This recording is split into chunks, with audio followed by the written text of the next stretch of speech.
Bismillahirrahmanirrahim. Rakyat Indonesia yang saya cintai, para kader Partai Demokrat yang saya banggakan. Alhamdulillah, hari ini 14 Juli 2023, saya bisa kembali menyambung rasa dengan saudara-saudara dimanapun berada.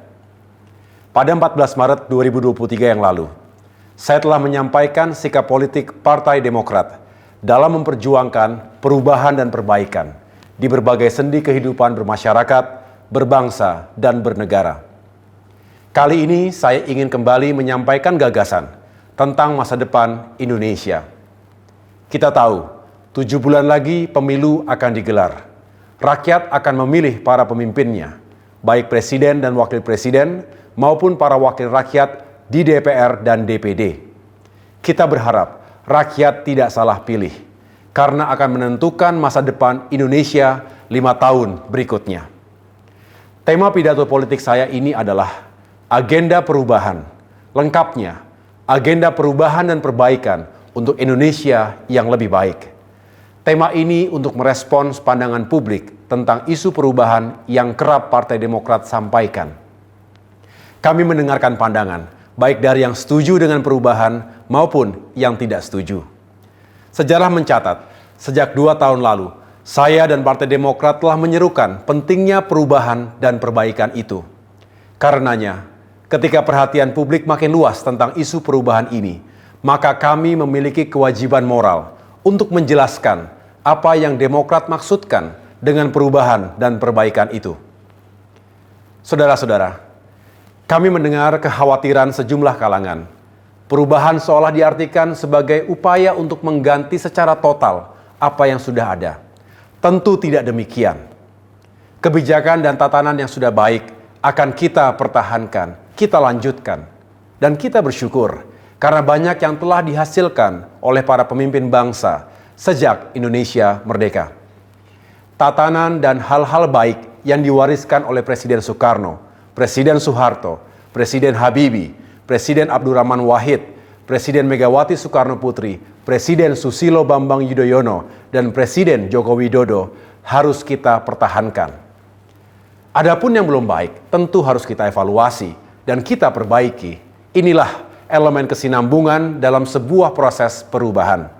Tidak perlu diperdebatkan lagi. Dengan pemikiran itu, meski Partai Demokrat mengusung agenda perubahan, tidak berarti kami menihilkan apa yang telah dilakukan oleh pemerintahan Presiden Jokowi selama ini. Sebaliknya, kami justru menyampaikan penghargaan kepada pemerintah atas semua kerja kerasnya. Kami yakin Presiden Jokowi dan pemerintahannya ingin berbuat yang terbaik. Kami mendoakan kelak Presiden Jokowi bisa mengakhiri masa baktinya dengan baik. Namun Demokrat memang memiliki sejumlah cara pandang dan pilihan kebijakan yang berbeda dengan apa yang dilakukan oleh pemerintahan sekarang. Karenanya kami menawarkan pendekatan dan kebijakan yang berbeda kepada rakyat Indonesia yang kami pandang tepat untuk dijalankan pasca pemerintahan Presiden Jokowi mendatang. Rakyat Indonesia dan kader Demokrat yang saya cintai, ada 3 hal yang melandasi pemikiran Demokrat dalam melakukan agenda perubahan. Pertama, studi dan pengamatan atas apa yang dilakukan negara dan pemerintah selama 9 tahun terakhir. Kedua, permasalahan serius yang dirasakan rakyat. Dan ketiga, keinginan serta harapan rakyat yang kami jumpai di seluruh tanah air. Untuk itu, guna memudahkan penjelasan tentang agenda perubahan Demokrat, maka pertama-tama kami akan soroti keadaan saat ini. Apa permasalahan yang dihadapi rakyat dan mengapa hal itu terjadi? Selanjutnya, kami juga akan menyampaikan solusi yang kami tawarkan. Paling tidak, ada 5 klaster permasalahan bangsa. Klaster pertama, ekonomi dan kesejahteraan rakyat. Kedua, sumber daya manusia dan lingkungan hidup. Ketiga, hukum dan keadilan. Keempat, demokrasi dan kebebasan rakyat. Dan kelima, tata negara dan etika pemerintahan. Saudara-saudara sekalian, saya akan mulai dari permasalahan yang kami nilai paling penting, yaitu klaster pertama, ekonomi dan kesejahteraan rakyat. Meskipun ada capaian, tetapi harus kita akui secara jujur, 9 tahun terakhir ini terjadi sejumlah kemandekan dan bahkan kemunduran serius. Pertumbuhan ekonomi menurun, jauh di bawah yang dijanjikan 7% hingga 8%. Pertumbuhan ekonomi stagnan di angka 5%, bahkan sempat anjlok ketika diterjang pandemi COVID-19. Akibatnya, penghasilan dunia usaha dan kesejahteraan rakyat terpukul. Daya beli golongan menengah ke bawah juga menurun. Kemiskinan dan pengangguran meningkat. Sementara itu, ketika ekonomi tumbuh rendah, yang meroket justru utang kita, baik utang pemerintah maupun BUMN. Ada yang berdalih, lambatnya pertumbuhan ekonomi karena pandemi COVID-19. Argumentasi seperti ini saya nilai hanya separuh benar. Faktanya sebelum pandemi datang, ekonomi kita juga sudah mengalami permasalahan. Sehingga mesti ada sebab dan faktor yang lain di luar pandemi. Demokrat berpendapat, faktor lain itu menyangkut kebijakan dan langkah pemerintah dalam mengelola ekonomi dan kesejahteraan rakyat. Juga dalam menentukan prioritas pembangunan dan upaya mengatasi krisis. Sulit dimengerti ketika ekonomi menurun, kekuatan fiskal melemah, utang tinggi, pemerintah justru membangun infrastruktur secara besar-besaran. Apalagi sebagian proyek dan mega proyek itu tidak berdampak langsung pada kehidupan dan kesejahteraan rakyat yang tengah mengalami tekanan. Seharusnya masih bisa ditunda pelaksanaannya. Kami berpendapat, pemerintah tidak sensitif. Pemerintah juga kurang berpihak kepada 100 juta lebih rakyat kita yang sedang mengalami kesulitan hidup yang serius. Menurut kami, sikap kebijakan dan tindakan pemerintah seperti inilah yang perlu diubah dan diperbaiki. Ketika terjadi krisis dan tekanan ekonomi yang dampaknya sangat dirasakan masyarakat, prioritas dan alokasi anggaran negara seharusnya diarahkan untuk meringankan penderitaan rakyat, utamanya para petani, nelayan, kaum buruh, dan golongan lemah lainnya. Subsidi listrik untuk kalangan miskin, subsidi solar untuk nelayan, dan subsidi pupuk untuk petani harusnya bisa lebih diperkuat dan tepat sasaran. Saat ini memang ada pupuk subsidi, tapi petani mengeluhkan jumlahnya sangat sedikit. Petani seolah dipaksa harus membeli pupuk non-subsidi di pasaran, padahal harganya berkali-kali lipat lebih mahal. Kemudian harga jual hasil panen sering dipermainkan para tengkulak, juga dihancurkan oleh kebijakan impor di saat petani kita sedang panen raya. Banyak petani mengeluh, "Mas, kami sampun megap-megap." Di sisi lain, kesejahteraan abdi negara kurang diperhatikan. 9 tahun terakhir, gaji mereka hanya naik 2 kali dengan akumulasi kenaikan 11% saja. Mestinya gaji ASN, guru, tenaga kesehatan, TNI Polri, perangkat desa dan pensiunan dinaikkan setiap tahunnya. Karena jika dikaitkan inflasi, gaji mereka sebenarnya terus mengalami penurunan. Ini jelas tidak adil. Kebijakan ini mesti diubah dan diperbaiki. Kita juga harus memperhatikan nasib guru dan pegawai honorer. Secara bertahap, angkat mereka sebagai ASN dengan kebijakan yang tepat. Saudara-saudara, dengan anggaran yang cukup, kita dapat meningkatkan lapangan pekerjaan untuk rakyat, termasuk generasi muda dan kaum perempuan. Angka pengangguran harus diturunkan, cegah PHK besar-besaran, dan demi keadilan, kontrol dan batasi tenaga kerja asing. Ketika terjadi krisis ekonomi, semestinya pemerintah memberikan insentif fiskal dan keringanan pajak kepada dunia usaha, bukan sebaliknya digenjot. Negara juga perlu meningkatkan perlindungan dan bantuan kepada puluhan juta UMKM melalui pelatihan, akses permodalan, dan pemasaran. Kredit usaha rakyat perlu ditingkatkan jumlahnya dan diperbaiki penyalurannya. Tingkatkan kemitraan antara usaha besar dengan UMKM. Bantu pedagang-pedagang kecil dan angkutan kota. Sementara itu, untuk menjaga daya beli masyarakat yang menderita karena tekanan ekonomi, maka kita perlu melanjutkan dan menghidupkan kembali semua program pro-rakyat era pemerintahan Presiden SBY. Program-program itu antara lain BLT, BLSM, BPJS, bantuan lansia, difabel dan korban bencana, PKH, Raskin, KUR, PNPM, dan lainnya. Dengan kebijakan yang berorientasi pada kesejahteraan rakyat tersebut, kita bisa meningkatkan kembali pertumbuhan ekonomi menuju 6%, bahkan lebih. Tapi pertumbuhan ekonomi ini harus dirasakan seluruh rakyat, bukan segelintir kelompok saja. Karena itu, sulit diterima akal sehat saat ekonomi tertekan pandemi, alokasi APBN untuk infrastruktur justru lebih besar dibandingkan anggaran kesehatan. Seolah proyek infrastruktur diutamakan, sedangkan nasib rakyat diabaikan. Diperlukan pemikiran yang rasional dan arif dalam penentuan prioritas dan pengelolaan anggaran negara. Lebih baik kita fokus pada peningkatan penghasilan dan daya beli rakyat, agar ekonomi terus bergerak dan tetap tumbuh. Kalau ekonomi tumbuh, penerimaan negara juga akan meningkat, pengangguran dan kemiskinan akan berkurang. Salah satu faktor penting pendorong pertumbuhan ekonomi nasional itu adalah investasi.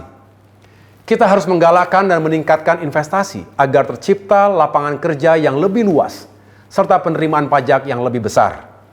Untuk itu, iklim investasi harus terus diperbaiki, termasuk kepastian di bidang hukum dan birokrasi.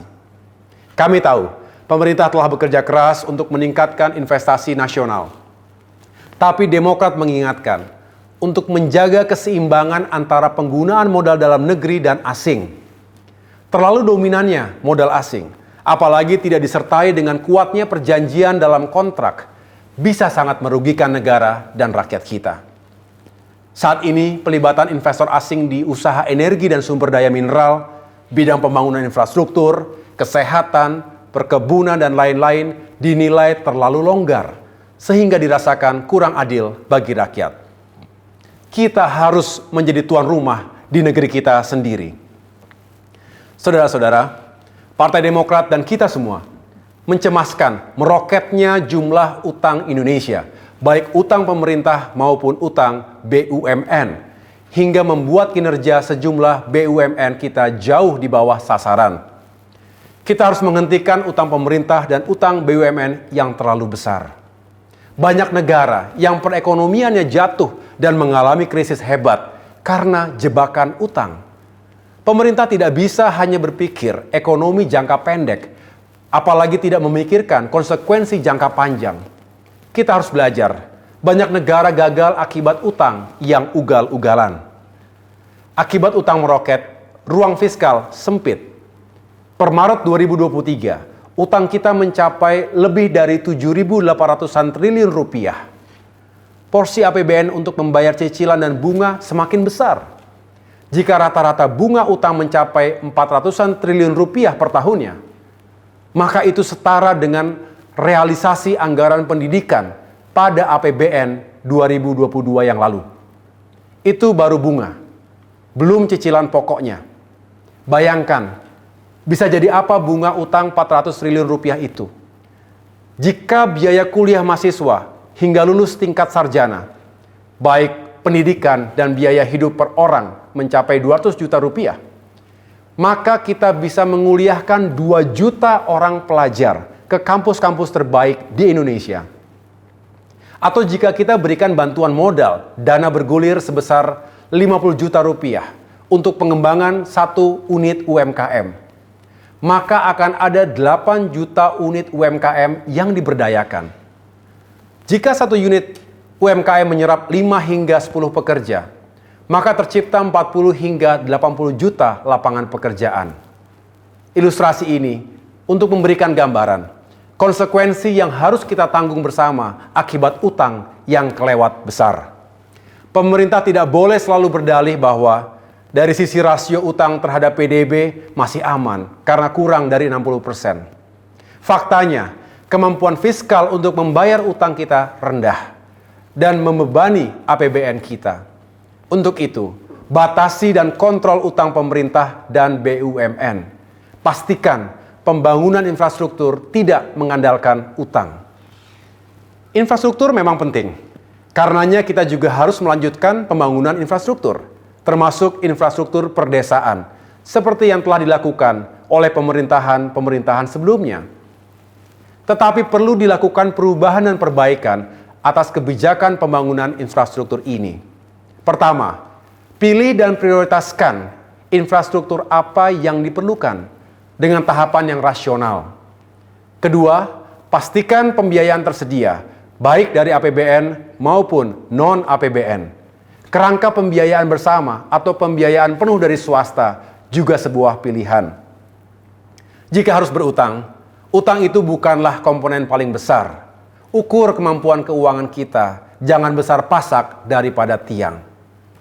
Saya yakin pemerintah manapun tak ingin mewariskan utang besar kepada anak cucu kita dan membebani pemerintahan-pemerintahan berikutnya.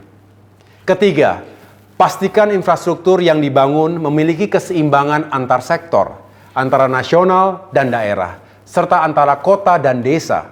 Guna mencegah ketimpangan infrastruktur kota dan desa, Demokrat berpendapat PNPM mandiri perlu dihidupkan lagi.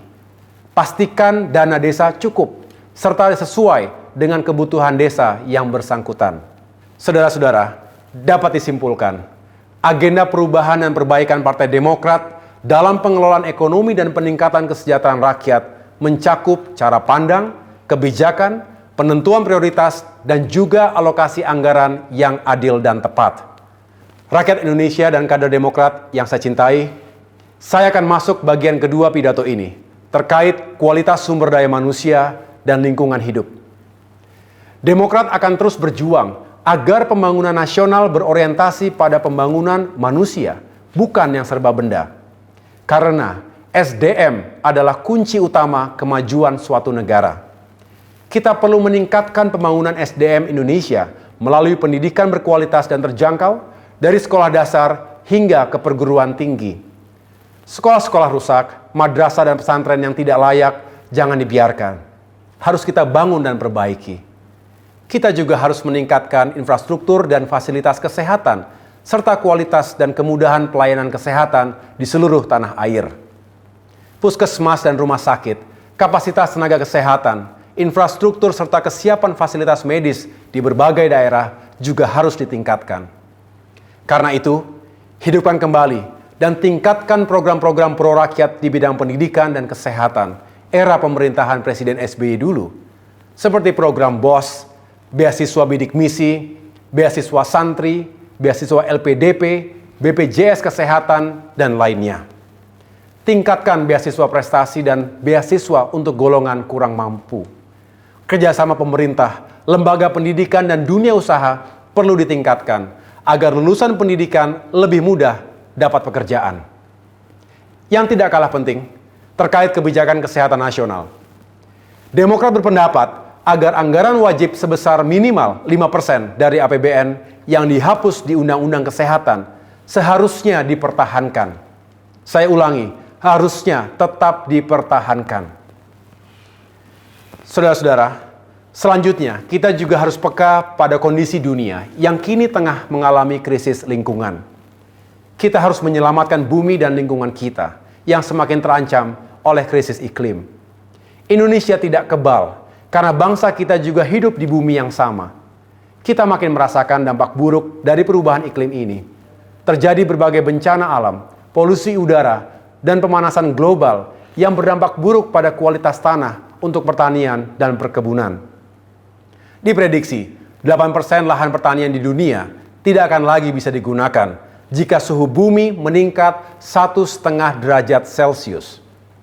Kelaparan juga akan meningkat hingga 20% akibat pemanasan global. Indonesia berkomitmen untuk mencapai net zero emission maksimal pada tahun 2060. Kita berharap itu bisa diwujudkan. Namun mencermati proses yang berjalan saat ini, target waktu tersebut sulit dipenuhi. Karenanya, Indonesia harus melakukan yang terbaik. Demokrat mengajak semua kalangan untuk ikut bertanggung jawab mendorong hadirnya pertumbuhan ekonomi yang berkeadilan dan berkelanjutan, yang berlandaskan 4 pilar: pro pertumbuhan, pro lapangan kerja, pro pengurangan kemiskinan, dan pro lingkungan hidup.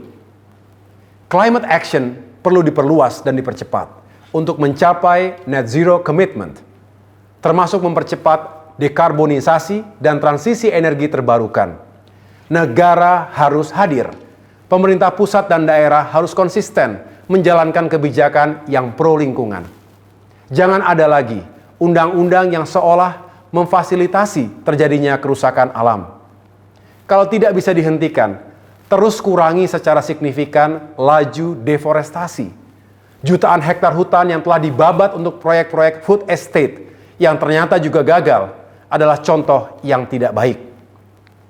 Kemudian, Kementerian Lingkungan Hidup yang kini disatukan dengan Kementerian Kehutanan harus dikembalikan sebagai kementerian yang berdiri sendiri. Mengurangi otoritas dan anggaran Kementerian Lingkungan Hidup adalah sebuah sinyal yang keliru. Rakyat Indonesia dan kader Partai Demokrat yang saya cintai, bagian ketiga pidato saya berkaitan dengan hukum dan keadilan di Indonesia. 9 tahun terakhir ini, rakyat merasakan ketidakadilan. Keadilan harus berlaku bagi semua, baik keadilan sosial ekonomi, politik, penegakan hukum, serta keadilan untuk rakyat kecil dan kaum lemah. Demokrat mencermati, penegakan hukum dan pemberantasan korupsi dinilai sering tebang pilih, tajam ke bawah, tumpul ke atas, tajam ke lawan, tumpul ke kawan. Respons negara terhadap para pencari keadilan juga sering berbeda, dikaitkan dengan posisi politik si pencari keadilan. Praktik ini merusak keadilan, etika pemerintahan, dan nilai demokrasi. Untuk itu, kita harus menjamin penegakan hukum, termasuk pemberantasan korupsi, dilaksanakan secara adil dan tidak tebang pilih. Cegah penyalahgunaan kekuasaan dan hentikan penggunaan instrumen hukum untuk kepentingan politik. Di tengah-tengah ketidakpuasan masyarakat terhadap penegakan hukum dan keadilan, Demokrat dengan tulus mengucapkan terima kasih dan penghargaan bagi para penegak hukum yang tetap amanah, objektif, menjunjung kebenaran dan akal sehat sehingga keadilan tetap tegak. Namun demikian, Demokrat berpendapat bahwa perubahan dan perbaikan dalam penegakan hukum perlu terus dilakukan di masa depan. Ingat, ketidakadilan adalah sumber utama dari semua permasalahan. Rakyat Indonesia dan kader Partai Demokrat yang saya cintai, bagian keempat pidato saya adalah terkait demokrasi dan kebebasan rakyat. Partai Demokrat mengamati, akhir-akhir ini telah terjadi kemunduran demokrasi secara fundamental. Demokrasi yang baik dan matang mesti ditandai oleh dihormatinya pranata hukum, dijaminnya kebebasan berbicara, kemerdekaan pers, dan dilindunginya hak-hak asasi manusia.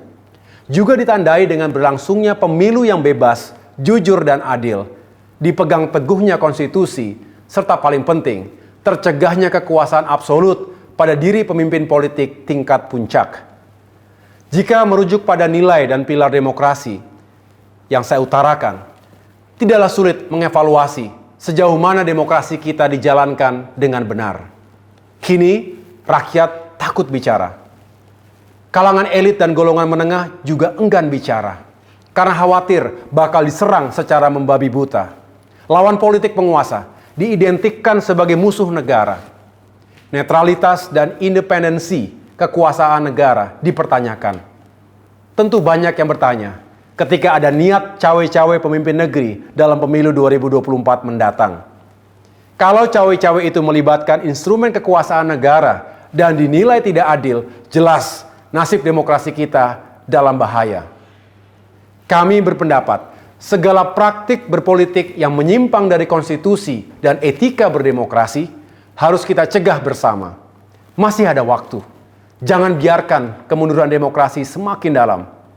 Jangan terulang prahara besar seperti tahun 1965, 1966. Juga tahun 1998, 1999 dulu.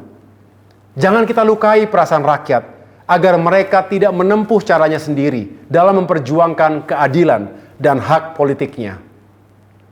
Untuk itu, kita harus mengembalikan ruang kebebasan untuk rakyat, termasuk kemerdekaan pers.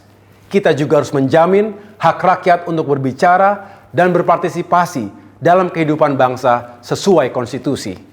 Hentikan represi negara terhadap rakyat.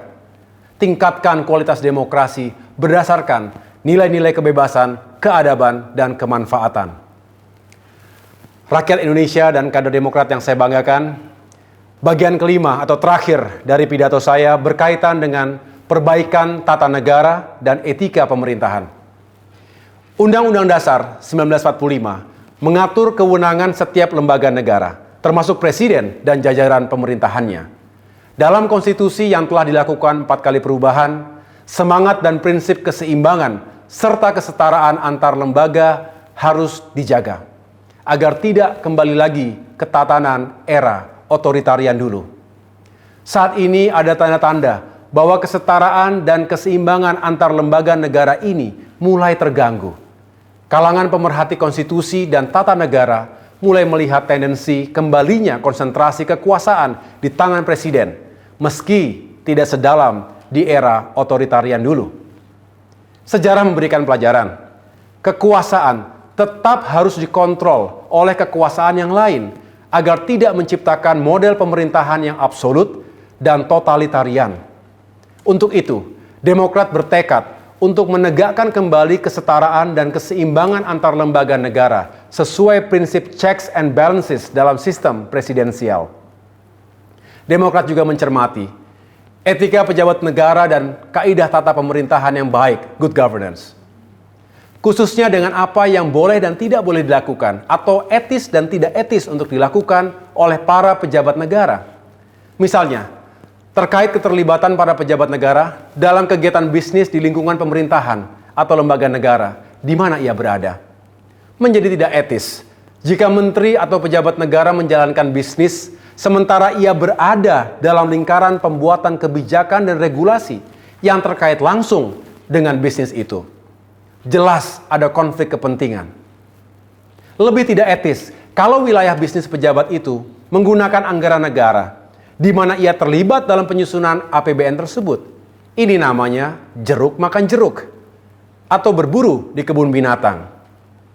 Karenanya Demokrat berpendapat bisnis pejabat model begini harus dicegah dan dihentikan. Rakyat Indonesia dan kader Demokrat yang saya banggakan, saya telah menyampaikan secara utuh agenda perubahan dan perbaikan untuk Indonesia yang lebih baik. Agenda perubahan ini akan diperjuangkan oleh Partai Demokrat saat ini dan di masa depan. Secara lebih rinci saya akan sampaikan pada kesempatan yang lain. Kami berharap saudara-saudara kami, rakyat Indonesia, dapat memahaminya. Semoga tidak ada lagi yang khawatir kalau perubahan yang Demokrat usung bertentangan dengan kerangka bernegara. Sama sekali tidak. Justru perubahan dan perbaikan yang diperjuangkan akan meneguhkan dan memperkokoh kehidupan berbangsa dan bernegara kita. Kami, Partai Demokrat, adalah anak kandung reformasi. Sebagai partai bergaris ideologi nasionalis religius, kami akan terus menjaga Pancasila dan keutuhan NKRI. Kami akan mengawal dan menjaga kebinekaan bangsa serta menolak intoleransi, ekstremisme, dan radikalisme dalam bentuk apapun dan dari kalangan manapun. Partai Demokrat pro ekonomi yang berkeadilan dan ramah lingkungan, pro kesejahteraan rakyat, khususnya wong cilik, juga pro keadilan dan pro demokrasi. Itulah jati diri kami. Akhirnya, kami mohon doa restu dan dukungan rakyat agar perjuangan besar ini dapat terwujud. Di atas segalanya, kami memohon ridho dan pertolongan Tuhan Yang Maha Kuasa, Allah Subhanahu wa Ta'ala, agar kami dapat terus berkontribusi positif dalam pembangunan Indonesia ke depan. Kepada para kader Demokrat, jadilah motor perubahan dan perbaikan yang siap menghadirkan gelombang dan getaran untuk Indonesia yang lebih baik, maju negaranya, sejahtera rakyatnya. Mari kita satukan energi dan kekuatan perubahan. Insya Allah, perubahan dan perbaikan akan hadir di Indonesia. Terima kasih. Tuhan bersama kita.